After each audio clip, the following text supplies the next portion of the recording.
Hello viewers. तो दोस्तों ये एक डाउलन स्टेट 10 एसी का बोर्ड है जो कि एक दोस्त मेरे पास लेके आया कि भाई ये मेरा इनर जो है ना ऑन नहीं हो रहा है, ये बोर्ड ऑन नहीं हो रहा है। तो ये मेरे पास लेके आया कि भाई इसको देखेंगे आप। मैंने कहा ठीक है, मसला नहीं है, इसको चेक करते हैं, देखते हैं। तो ये है इसका इनर आउटपुट वोल्ट की लाइन और ये है इसकी 220 इन लाइन। तो यहाँ पे ये एक बोर्ड बना हुआ है जहाँ पे रिले लगा हुआ है, जहाँ से ये कंप्रेसर को आउटपुट दी जाती है रिमोट कंट्रोल से या टाइमर पे। और दूसरा इसमें सिस्टम बोर्ड है जिसमें आईसीज वगैरह लगे होते हैं। तो मैंने क्या किया, मैंने इसको अच्छे तरीके से चेक किया, यानी इसका मुआयना किया।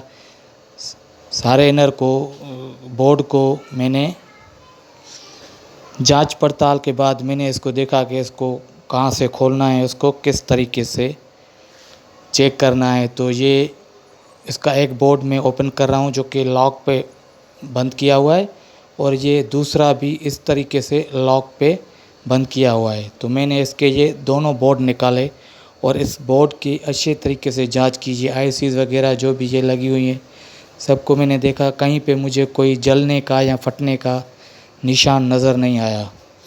तो ये है इसका रिले सिस्टम जो कि कंप्रेसर को ऑन करता है। यहाँ से कंप्रेसर पे ऊपर लाइन जाती है। तो इसमें रिले लगे हुए हैं, छोटे भी और बड़े भी, यानी ये टाइमर का काम करता है और कंप्रेसर को ऑन करता है। तो ठीक है, अभी हम इसको भी अच्छे तरीके से चेक करते हैं। तो इसको चेक करने के बाद हम मज़ीद अपने काम को आगे बढ़ाएंगे। तो सबसे पहले तो आपको इस बोर्ड को ऑन करके देखना है कि ये इसमें वोल्टेज कहाँ तक आती है और कहाँ तक रुक जाती है। तो ये मैं इसको पावर दे रहा हूँ। पावर देने के बाद मैं इसको चेक करूँगा और मैं आपको दिखाऊँगा। तो दोस्तों ये इसमें 220 की लाइन मैंने लगाई, तो यहाँ पे बिल्कुल पावर ही नहीं आ रहा है, यानी इसमें सप्लाई काम ही नहीं कर रही है। तो चलो ठीक है, हम इसको सप्लाई वाले बोर्ड को चेक करते हैं कि कहीं उसमें कोई प्रॉब्लम ना हो गई हो। सप्लाई वाले बोर्ड में सप्लाई नहीं आ रही है, तो आगे वाले बोर्ड को हम बाद में चेक करेंगे। तो ये है सप्लाई वाला बोर्ड जिसमें 220 वोल्ट आते हैं। तो दोस्तों जैसा कि मैंने जब इसको चेक किया, तो ये एक पेपर पीएफ जो कि हर पावर सप्लाई में प्रोटेक्ट का काम करता है, यानी बचाव के लिए रखा होता है। तो ये आप देख सकते हैं, ये इस पेपर पीएफ पे ब्लैक ब्लास्ट का निशान है। तो मैंने देखा भाई ये पीएफ ब्लास्ट हो गया है। ये पेपर पीएफ जो कि हर पावर सप्लाई में प्रोटेक्शन के लिए दिया जाता है, यानी अगर ओवर वोल्टेज या कोई पावर का झटका वगैरह आए तो ये पीएफ ब्लास्ट हो जाता है। और ये ब्लास्ट होने के बाद क्या करता है, फ्यूज़ को जला देता है, यानी कि बोर्ड में आगे प्रॉब्लम नहीं होने देता। पहले खुद ब्लास्ट होता है, जब खुद जल जाता है तो यहाँ से फ्यूज़ ब्लास्ट हो जाता है। तो चलो ठीक है, फ्यूज़ को चेक करते हैं। तो ये मैंने जब इस फ्यूज़ का ढक्कन खोला तो देखा कि यहाँ पे फ्यूज़ तो है ही नहीं, यानी जैसे ये पेपर पीएफ ब्लास्ट हुआ है वैसे ही ये फ्यूज़ भी ब्लास्ट होके उड़ गया है। यानी इसमें सिर्फ स्टील के कैप पड़े हुए हैं और बीच वाला गिलास वाला हिस्सा और फ्यूज़ वाला हिस्सा तो इसमें है ही नहीं। तो मैंने क्या किया, मैंने इसके ये फ्यूज़ के स्टील वाले टुकड़ों को बाहर निकाला। इसको निकाल के मैंने इस पेपर पीएफ को भी निकाला। तो ये आप देख सकते हैं, ये हैं फ्यूज़ के स्टील वाले साइड वाले हिस्से।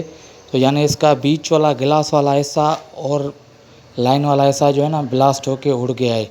तो इस सूरत में आपको क्या करना है, इस सूरत में आपको ये पीएफ जो है ना जो कि ब्लास्ट हो गया है पेपर पीएफ, इसको निकाल के फेंक देना है और इसमें ये फ्यूज़ दूसरा डाल के इसको हम चेक करेंगे।